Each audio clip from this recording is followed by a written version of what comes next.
Welcome back to our channel. ఈరోజైతే outfit from స్క్రాచ్లో episode 1 అమ్మ sorry to designer dress అనమాట. ఈ బ్యూటిఫుల్ డ్రెస్ అయితే రెడీ చేశాను. సో ఎలా ఉందో కామెంట్ చేయండి. ఈ డ్రెస్ కటింగ్ అండ్ స్టిచ్చింగ్లోకి అయితే వెళ్ళిపోదాము. నేను ఇక్కడ టాప్కి అయితే 2 మీటర్స్ క్లాత్ అయితే తీసుకున్నానండి. దాన్ని 4 ఫోల్డింగ్స్లో అయితే ఫోల్డ్ చేసుకున్నాను. క్లోజ్గా ఉన్న వైపు మన వైపు ఉండాలి, ఓపెనింగ్స్ అయితే అటు ఆపోజిట్లో ఉండాలి. సో ఇదైతే నేను ఏ లైన్ టాప్ కోసం స్టిచ్ చేస్తున్నా. సో మన రెఫరెన్స్ వచ్చి ఏ లైన్ టాప్ కాబట్టి దానికి తగ్గట్టు మనం రెడీ చేస్తున్నాము. నేను ఇక్కడ షోల్డర్స్కి మొత్తం టోటల్ నెక్ ప్లస్ షోల్డర్కి 6 ఇంచెస్ అయితే మార్క్ చేసుకుంటున్నాను. ఇప్పుడు ఇక్కడ ఈ 6 ఇంచెస్లో 3 ఇంచెస్ అయితే నెక్కి అయితే మార్క్ చేశాను చూడండి. ఇప్పుడు నేను షోల్డర్ దగ్గర నుంచి ఆర్మ్ హోల్ లెంత్ అయితే తీసుకుంటున్నాను. మనము నెక్ దగ్గర నుంచి షోల్డర్కి ఎంతైతే పైన పెట్టామో అంతే లెంత్ ఆర్మ్ హోల్ కూడా తీసుకోవాలి ఈ డ్రెస్కి. సో ఇక్కడ నేను 6 ఇంచెస్ తీసుకున్నాను కాబట్టి 6 తీసుకున్నాను ఆర్మ్ హోల్. సో ఇక్కడ నేను చెస్ట్ లెంత్ కూడా తీసుకుంటున్నాను. చెస్ట్ లెంత్ అయితే 9 ఇంచెస్ అయితే మార్క్ చేసుకుంటున్నా. ఇక్కడ నుంచి 9 నుంచి ఎక్కడైతే మనం 9 ఇంచెస్ మార్క్ చేసామో అక్కడ నుంచి 2 ఇంచెస్ ఎక్స్ట్రా క్లాత్ అనమాట. మనకి ఎక్స్ట్రా క్లాత్ మనం పెడతాం కాబట్టి.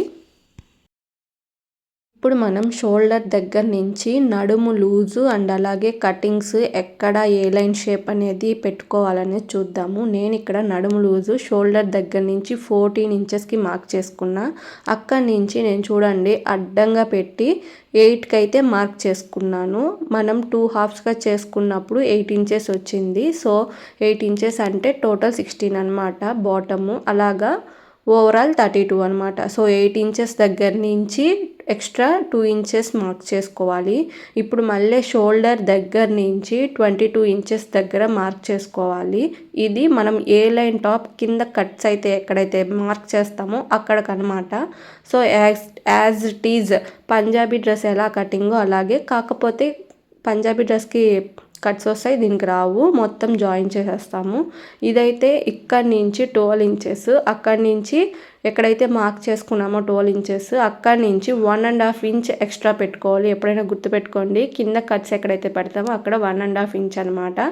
సో బాటమ్ కూడా చూడండి నేను డైరెక్ట్గా 14 ఇంచెస్ తీసుకున్నాను. ఎందుకంటే ఇది ఏ లైన్ టాప్ కాబట్టి ఎంత లెంత్ ఉందో అంత లెంత్ అయితే పెట్టేశాను అనమాట. మెయిన్ వచ్చి 14, ఎక్స్ట్రా 2 ఇంచెస్కి మనం అక్కడ మార్క్ ఆల్రెడీ ఉంది కాబట్టి అక్కడ మార్క్ చేసుకుంటాము. నేను ఇక్కడ ఎత్తులు తగ్గులుగా ఉంది కాబట్టి స్ట్రైట్గా లైన్ ఒకటి డ్రా చేసుకుంటున్నాను. మనకి స్ట్రైట్గా కింద బాటమ్ వేర్ బాగా రావాలి కాబట్టి. అండ్ ఇక్కడ చూడండి నేను మార్క్ చేసుకుంటున్నాను.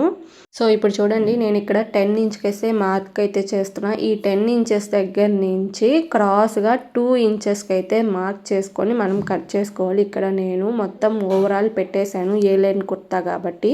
సో ఇప్పుడు మనము ఎక్కడెక్కడైతే మార్కింగ్ చేసామో స్కేల్తో అయితే డ్రా చేసుకుంటూ వచ్చేయాలి. సో మనం ఎక్కడైతే మార్కింగ్స్ పెట్టామో అవన్నీ డ్రా చేసేసాము. ఇక్కడ చూడండి నేను ఇక్కడ 2 ఇంచెస్కి అయితే మార్క్ చేస్తున్నా. ఇది ఒరిజినల్ కుట్ అనమాట. సో అక్కడ 2 ఇంచెస్ ఇలాగా మార్క్ చేసి లైన్ డ్రా చేసుకోండి. ఇందాక మనం 10 ఇంచెస్ పెట్టాం కదండి, క్రాస్గా మనం లైన్ డ్రా చేసుకోవాలని. ఆ 10 ఇంచెస్ మార్క్ చేసిన దగ్గర నుంచి ఈ 2 ఇంచెస్కి ఇలా క్రాస్గా మార్జిన్ చేసుకోవాలి. మనం స్టిచ్ చేస్తుంది ఏ లైన్ కుర్తా కాబట్టి కింద బాటమ్ దగ్గర 2 ఇంచెస్ అయితే ఇలా క్రాస్గా అయితే కట్ చేసుకోవాలన్నమాట. దాన్ని ఇలాగా రౌండ్గా నేను చూపిస్తున్న విధంగా డ్రా చేసుకొని యాజ్ ఇట్ ఈజ్ మనం మార్క్ చేసుకున్న విధంగా అయితే కట్ చేసేసుకుందాము. మనం కట్ చేసుకునే ముందు ఇక్కడ ఆర్మ్ హోల్ డౌన్ అయితే తీసుకుందాము. ఇక్కడ 1.5 ఇంచ్ అయితే మార్క్ చేశాను. మార్క్ చేసి ఇక్కడ చూడండి మనం ఎక్కడైతే 9 ఇంచెస్ అని పెట్టి డ్రా చేసామో లైను, ఇలా లైట్గా కరువు తీసుకోవాలి. యాజ్ ఇట్ ఈజ్ ఇప్పుడు ఈ కరువు ప్రకారము మనం కట్ చేసుకుందాము. నెక్ కిందకి మనం 3 ఇంచెస్ అని పెట్టాం కదండి, నేనైతే ఇక్కడ బోట్ నెక్ ప్యాటర్న్లో అయితే స్టిచ్ చేస్తున్నా. సో నేను ఫ్రంట్ అయితే 4 ఇంచెస్ అయితే మార్క్ చేసుకుంటున్నాను. బ్యాక్ వచ్చి 4.5. ఎప్పుడైనా సరే బోట్ నెక్ 3.5 to 4 పెట్టుకోవచ్చు. నేను ఇక్కడ 4 పెట్టాను. బ్యాక్ నెక్ వచ్చి 4.5 ఇచ్చుకున్నాను. మీ ఆప్షనల్ అనమాట. ఇప్పుడు మనం యాస్టీస్ మార్క్ చేసుకున్న విధంగా అయితే కట్ చేసుకున్నాము. కట్ చేసుకున్న లైనింగ్ పీస్ని ఒరిజినల్ పీస్ మీద పెట్టి ఇలాగైతే కట్ చేసుకోవాలి యాస్టీస్. కానీ ఒక్కటి గుర్తుపెట్టుకోండి, లైనింగ్ క్లాత్ కన్నా ఒరిజినల్ క్లాత్ 3 ఇంచెస్ కానీ 4 ఇంచెస్ కానీ మీ ఆప్షనల్, ఎంత పొడుగు పెట్టుకుంటే అంత పొడుగు. నేను ఇక్కడ 4 ఇంచెస్ ఎక్స్ట్రా పెట్టుకున్నాను.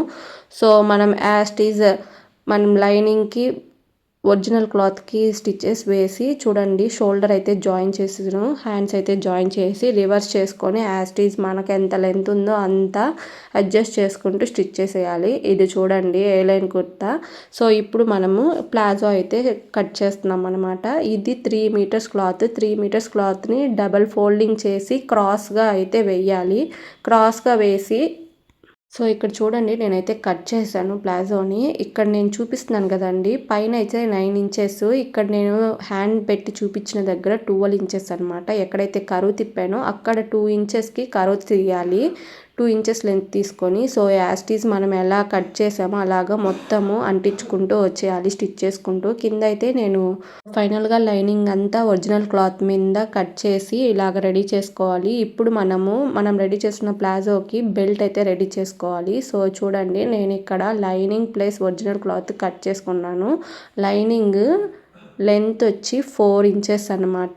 మన నడుము కొలత ఎంత ఉందో అంతా ఎగ్జాక్ట్గా కట్ చేసుకొని ఇలా రెడీ చేసుకోవాలి. 4 ఇంచెస్ పెట్టుకొని మనం ఫోల్డ్ చేసుకున్నప్పుడు ఇది 2 హాఫ్స్గా అయితే అయిపోతుంది అనమాట. సో నేను 1 సైడ్ లైనింగ్కి అటాచ్ చేసుకుంటూ వచ్చేసాను మన నడుము కొలతకి. చూడండి మనం నడుము కొలత యాస్టీస్ ఎలా ఉందో అలాగా ఈ బెల్ట్ని అయితే ఇలాగ అటాచ్ చేసుకుంటూ వచ్చేయాలి. ఇప్పుడు ఈ బెల్ట్ని ఇక్కడ నేను చూపిస్తున్నాను చూడండి, ఫోల్డ్ చేసి లోపలికైతే మడత పెట్టి ఇలాగ ఫోల్డ్ చేసి స్టిచ్ చేసుకుంటూ రావాలి. సో ఇప్పుడైతే చూడండి లోపలికైతే ఫోల్డ్ చేసి స్టిచ్ చేసేసాను. చూడండి మన బెల్ట్ అయితే రెడీ అయిపోయిందనమాట. ఇందులోకి మనం ఎలాస్టిక్ అయితే పంపించాలి. ఇలా ఓపెనింగ్స్ అయితే ఉంది కదా, ఆ ఓపెనింగ్లో నుంచి అయితే ఎలాస్టిక్ పెట్టాలి.